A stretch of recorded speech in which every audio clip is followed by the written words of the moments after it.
Ma professeure trans m'a crié dessus devant toute la classe parce que j'ai dit qu'il n'y a que deux genres, mais j'ai enregistré sa voix et je l'ai poursuivi pour 50 000 $. J'étudie dans une école dans le sud de la Californie et j'aimais aller en cours. Cependant, il y a un mois, une nouvelle professeure a été transférée et tout a changé. Dès le premier jour, il était évident qu'elle était trans.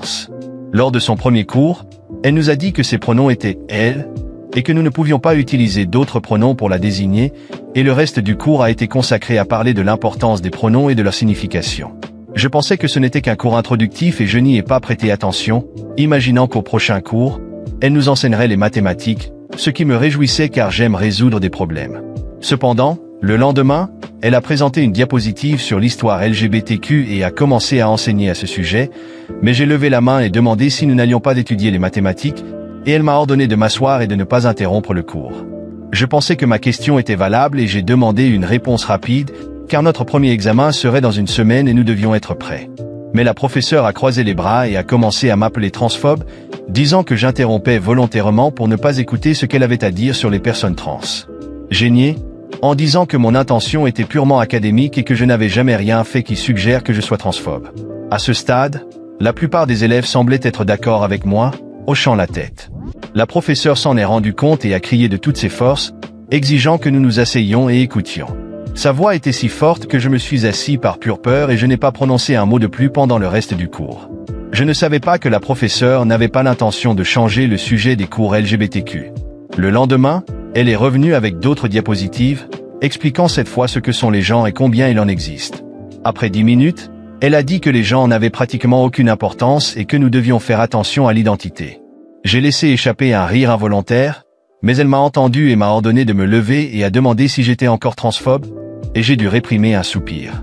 J'étais à bout de nerfs et j'ai fini par dire « Allez, 2 genres suffisent.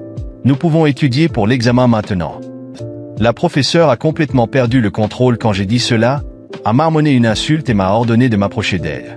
Elle a commencé à me crier dessus en plein visage, disant que mes opinions étaient extrêmement limitées et offensantes pour tout le monde. J'ai essayé de répliquer, mais elle parlait simplement par-dessus moi, ne me laissant pas finir une phrase. Puis, elle a fait quelque chose d'incroyable, elle a attrapé une règle et m'a frappé le bras avec. J'étais sous le choc et je lui ai dit « Ce n'est pas la maternelle, vous ne pouvez pas me frapper comme ça. » Elle a ri et a dit « Si, je peux. » Et elle allait me frapper à nouveau, mais j'ai réussi à l'éviter. Heureusement, la cloche a sonné et elle a quitté la salle en courant, me traitant de transphobe encore une fois. Mais elle ne savait pas que j'avais un plan, et mon ami avait secrètement tout filmé avec son téléphone et avait envoyé la vidéo à tout le monde dans l'école. Plus tard, ce même jour, j'ai montré la vidéo à mes parents. Je m'attendais à ce qu'ils soient en colère, mais mon père est devenu tellement furieux qu'il a menacé d'aller la confronter. J'ai dû le calmer et lui assurer que je n'étais pas blessé. Mes parents ont décidé d'aller voir le directeur avec moi pour s'assurer que cette professeure soit renvoyée. Nous avons tout raconté au directeur et même montré la vidéo. Et à notre grande surprise, le directeur a refusé de faire quoi que ce soit. Il a dit qu'il ne pouvait pas renvoyer la professeure sans preuve solide. Apparemment, une vidéo d'une professeure frappant un élève et lui criant dessus n'était pas une preuve suffisante pour lui. J'étais sur le point de dire quelque chose, mais mon père m'a dit de me taire et nous a fait sortir de son bureau. Mais je lui ai demandé ce qui se passait et pourquoi il était soudainement si calme. Il m'a dit que, tout comme moi, il avait aussi enregistré la voix du directeur disant cela. Ma mère s'est vite rendue compte que nous avions assez de preuves pour poursuivre l'école pour négligence et la professeure pour abus émotionnels. Nous avons contacté un avocat et dès le lendemain, nous avons déposé une plainte contre l'école pour 50 000 $ de compensation. Il semble que l'administration scolaire ait réalisé que nous étions sérieux, et la professeure trans a été renvoyée avant la fin de la journée. Cependant, à ce stade, rien ne pouvait arrêter la poursuite judiciaire. Après que la professeure a été licenciée, les choses sont devenues encore plus compliquées. L'école, au lieu d'accepter la défaite, a commencé à riposter de façon que je n'aurais jamais pu imaginer. Le lendemain du licenciement, quand je suis retourné en classe, j'ai remarqué des regards étranges de la part des autres professeurs et même de certains élèves. Il semblait que quelqu'un répandait des rumeurs sur moi. Tout a commencé par des chuchotements dans les couloirs, et bientôt certains de mes camarades ont cessé de me parler.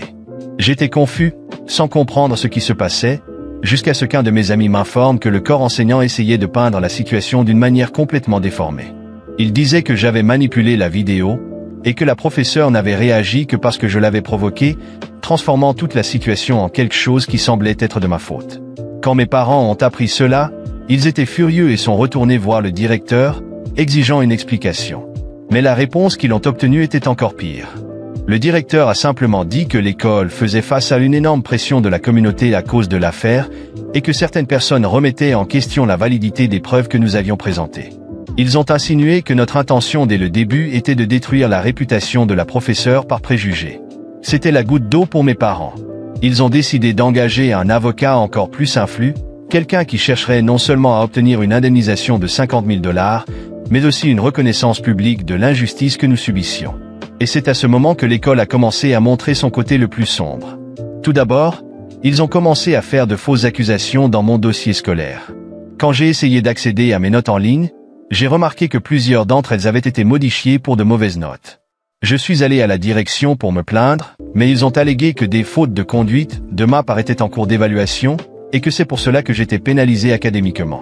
Cela n'avait aucun sens. Je n'avais jamais eu de problème auparavant, et maintenant, soudainement, ils me transformaient en coupable. En plus de cela, l'école a convoqué une réunion avec mes parents et le conseil scolaire. Lorsque nous sommes arrivés, cela ressemblait à un piège.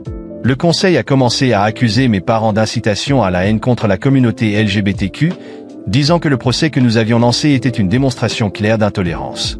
Ils ont dit que si nous poursuivions avec le procès, ils commenceraient une enquête formelle pour tenter d'incriminer ma famille pour discours de haine.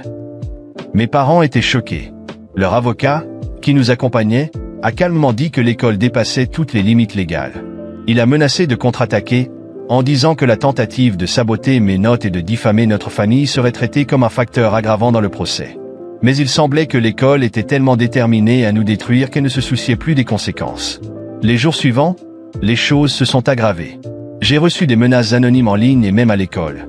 Des élèves qui auparavant ne me prêtaient aucune attention ont commencé à me poursuivre dans les couloirs, me traitant de préjugé et de transphobe, comme si j'étais la pire personne du monde. Certains ont même commencé à dire que j'étais responsable du licenciement de la professeure, comme si elle était une victime et moi le coupable. Mais le pire restait à venir. Une semaine après le licenciement de la professeure, un groupe de manifestants est apparu devant chez moi. C'étaient des adultes, beaucoup avec des pancartes et des drapeaux de soutien à la communauté LGBTQ. Ils criaient des slogans contre ma famille, disant que nous étions une famille de haine et que mon attitude devait être punie. Je ne pouvais pas y croire. La situation, qui avait commencé par un simple incident en classe, devenait maintenant un chaos public. Nous recevions des menaces de mort sur les réseaux sociaux, et ma mère commençait à craindre pour notre sécurité. Mon père, qui avait toujours été un homme calme et patient, a finalement perdu son sang-froid. Il a appelé l'avocat et a dit qu'il voulait augmenter le montant de la demande. Nous ne demandions plus seulement 50 000 $. Il voulait que l'école soit exposée pour tous les abus, diffamations et négligences que nous subissions. Notre avocat était d'accord et a commencé à préparer un dossier encore plus solide, en incluant toutes les nouvelles preuves des menaces, des modifications frauduleuses de mes notes et des attaques publiques auxquelles nous étions confrontés. Même ainsi, l'école a continué sa campagne pour nous détruire. Ils en sont venus à envoyer un communiqué officiel à toutes les familles des élèves, insinuant que ma famille tentait de nuire à l'inclusion et à la diversité dans l'environnement scolaire. C'était la goutte d'eau. Lorsque le procès a finalement eu lieu, c'était un véritable cirque. L'école a essayé d'utiliser toutes les ruses possibles pour discréditer notre histoire. Ils ont appelé des témoins pour essayer de peindre la professeure comme une victime et me transformer en agresseur. Mais notre avocat était implacable. Il a présenté toutes les preuves que nous avions accumulées, la vidéo de l'agression, les enregistrements des conversations avec le directeur, les messages de haine que j'avais reçus en ligne, les modifications frauduleuses de mes notes. La vérité était indéniable. Au final, le tribunal a tranché en notre faveur. Non seulement nous avons gagné l'indemnisation de 50 000 $, mais l'école a été obligée de publier des excuses publiques, et le directeur a été licencié pour avoir couvert le comportement abusif de la professeure. Pourtant, la victoire était douce amère. La campagne de haine contre ma famille avait laissé des cicatrices profondes. Mes parents étaient épuisés, émotionnellement et physiquement. J'ai perdu des amis, mon environnement scolaire n'a jamais été le même, et je devais encore faire face aux regards et aux commentaires malveillants de certaines personnes. Ce qui était le plus révoltant, c'était de réaliser que, même lorsque l'on a raison, lorsque l'on cherche la justice, les gens peuvent être si cruels et manipulateurs. L'école, qui était censée me protéger, a préféré me détruire pour sauver sa propre réputation. Et au final, c'est ma famille qui a vraiment payé le prix. Après la fin du procès, l'école est restée silencieuse pendant quelques jours. Les rumeurs, elles, ne se sont pas arrêtées, et il semblait que toute la communauté scolaire tentait de gérer l'impact du jugement. De nombreux professeurs, qui auparavant se comportaient de manière amicale, ont commencé à m'éviter complètement. La salle des professeurs, que j'avais toujours considérée comme un lieu de respect, semblait désormais pleine de regards furtifs et de silences gênants lorsque je traversais les couloirs. Les chuchotements continuaient. Je pouvais sentir les mots flotter dans l'air, avec certains professeurs encore révoltés par ce qui s'était passé. C'était comme si j'avais abattu une structure qu'ils pensaient intouchable, une structure qui, pour moi, était injuste et défaillante. Ce n'était pas seulement à propos de la professeure qui avait été licenciée. Le directeur était également tombé, et pour beaucoup dans l'école, j'étais devenu le symbole de la rébellion contre l'autorité. La plupart d'entre eux préféraient garder leur distance, non seulement pour éviter toute confrontation, mais aussi pour bien montrer à quel point ils étaient en désaccord avec ce qui s'était passé. L'environnement scolaire avait complètement changé. Moi, qui autrefois marchais tranquillement dans les couloirs, je me sentais désormais observé, surveillé à chaque pas. Certains élèves, ceux qui avaient pris mon parti au début, ont également commencé à prendre leur distance. C'était comme si l'idée de défier l'école était devenue trop lourde à porter, et beaucoup préféraient ne plus s'impliquer. Les cours ont continué, mais il était impossible d'ignorer le malaise ambiant. Les professeurs, qui étaient encore en poste, faisaient semblant de ne pas me voir. Je levais la main pour poser des questions et j'étais ignoré. Ils me donnaient des devoirs et des examens sans même me regarder dans les yeux. Le sentiment d'isolement était réel, mais quelque chose en moi me poussait à continuer. Je savais ce qui était en jeu. La plus grande victoire, du moins pour moi et ma famille, avait déjà été remportée. La professeure, qui avait tenté d'utiliser son autorité pour m'humilier et m'agresser, avait été licenciée. Le directeur, qui avait tenté de protéger le système et de dissimuler ce qui s'était passé, était également parti. Et l'argent que nous avions obtenu grâce au procès, ces 50 000 $, était suffisant pour garantir ce qui était le plus important pour moi, mon avenir. Il était ironique de penser que, malgré toute la turbulence, l'argent que nous avions gagné allait payer mes études universitaires. J'étais désormais dans une position où je pouvais me concentrer sur mes études, planifier ma carrière, et cela soulageait une partie de la pression que je ressentais à la maison. Mes parents n'auraient plus à se soucier autant des frais de scolarité, et je pouvais voir dans leur regard un soulagement, comme si tout le chaos avait finalement servi un but plus grand. Mais même avec cette victoire financière et le départ des personnes qui m'avaient attaqué, l'atmosphère à l'école restait insupportable. De nombreux élèves parlaient encore dans mon dos, comme s'il était plus facile de me blâmer pour avoir exposé les problèmes que de faire face à ce qui s'était réellement passé. Pour eux, j'étais responsable de la destruction de l'harmonie à l'école. Peu importait que j'ai été la victime. Le simple fait d'avoir lutté pour ce qui était juste m'avait fait passer pour le méchant, le rebelle qui n'aurait pas dû toucher à ce qui ne devait pas être touché.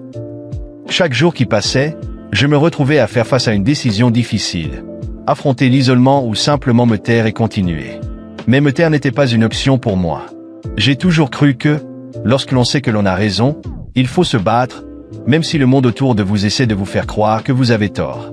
Il y avait une certaine paix dans le fait que je ne m'étais pas laissé abattre, que j'étais resté ferme dans mes convictions. Cela dit, chaque pas restait un défi. Je savais que beaucoup de professeurs et de membres du personnel ne changeraient probablement jamais d'avis sur moi. Leur colère ne provenait pas seulement du licenciement de la professeure, mais de l'idée qu'un élève ait eu assez de courage pour remettre en question l'autorité et exposer l'hypocrisie qui existait derrière les portes fermées de l'administration scolaire. Pour eux, j'étais un rappel que le système, aussi solide qu'il puisse paraître, pouvait être ébranlé par ceux qui osaient le défier. Cependant, pour moi, cela n'avait plus d'importance. L'argent était assuré, la justice, du moins en partie, avait été rendue. Je savais qu'à partir de ce moment-là, ma vie allait changer pour toujours, et peut-être que je ne retrouverais jamais la tranquillité que j'avais autrefois à l'école. Mais c'était quelque chose avec lequel je pouvais vivre, car je savais que je n'avais pas tort.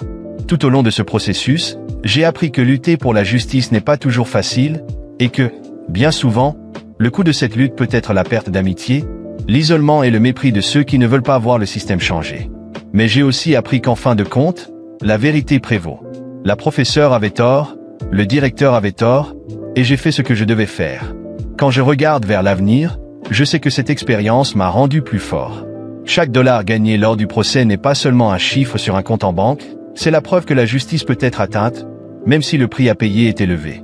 Cet argent va m'aider à construire la vie que j'ai toujours voulu, à payer mes études et à m'assurer que je puisse surmonter tout cela. Et même si beaucoup continuent de me regarder avec mépris, je ne regrette rien. J'ai traversé des jours difficiles, j'ai affronté des regards de désapprobation, mais au final, ce qui compte, c'est que je sais ce qui est juste. Et, en regardant en arrière, malgré tout le chaos, une chose est sûre, je ne pense pas avoir tort.